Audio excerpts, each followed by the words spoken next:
ఆంధ్రప్రదేశ్ అసెంబ్లీలో రైతు సంక్షేమం మరియు వ్యవసాయ విధానాలపై ఎచ్చెర్ల ఎమ్మెల్యే నడుకుదిటి ఈశ్వరరావు కీలక ప్రశ్నలు లేవనెత్తారు. రాష్ట్రంలో ఎన్డీఏ ప్రభుత్వం అధికారంలోకి వచ్చిన తర్వాత రైతుల నుంచి నేరుగా ధాన్యం కొనుగోలు చేసి 24 గంటల్లోపు వారి ఖాతాల్లోకి మద్దతు ధర జమ చేస్తున్న విధానాన్ని ఆయన ప్రశంసించారు.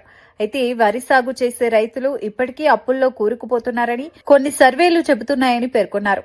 రైతుల రుణగ్రస్తత తగ్గించేందుకు ప్రభుత్వం తీసుకుంటున్న చర్యలపై వివరణ ఇవ్వాలని కోరారు. మనందరికీ తెలుసు అధ్యక్ష అయినప్పటికీ కూడా ఆరుగాలం కష్టపడుతున్నటువంటి రైతాంగం, ముఖ్యంగా వరి పండిస్తున్న రైతులు ఇప్పటికీ కూడా వాళ్ళు కొన్ని సర్వేల ప్రకారం ఇప్పటికీ కూడా వాళ్ళు అప్పుల్లో కూరుకుపోతున్నారు అంటున్నారు అధ్యక్ష. దీనిలో వాస్తవం ఉందా? ఉంటే దానికి తగ్గ చర్యలు మన ప్రభుత్వం ఏమైనా తీసుకుంటుందా?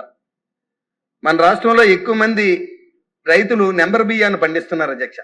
కానీ ప్రజలు ఎక్కువగా కూడా సన్న బియ్యం కోసం మొగ్గు చూపుతున్నారు అధ్యక్ష. అటువంటిప్పుడు మన రైతాంగం కోసం మనం ప్రత్యేకంగా వారి కోసం సన్న బియ్యం పండించే విధంగా, రైతుల్లో మార్పు తీసుకొచ్చే విధంగా మన ప్రభుత్వం ఏమైనా ప్రయత్నిస్తుందా? దాని తాలూకా విషయాలు వెల్లడించవలసింది కోరుతున్నాం అధ్యక్ష. అదేవిధంగా మొక్కజొన్న పండించే రైతులు కూడా మాకు మద్దతు ధర లేక ఇబ్బంది పడుతున్నాం అంటున్నారు అధ్యక్ష. మన ప్రభుత్వం మద్దతు ధరని మొక్కజొన్న కూడా ఇస్తుందా?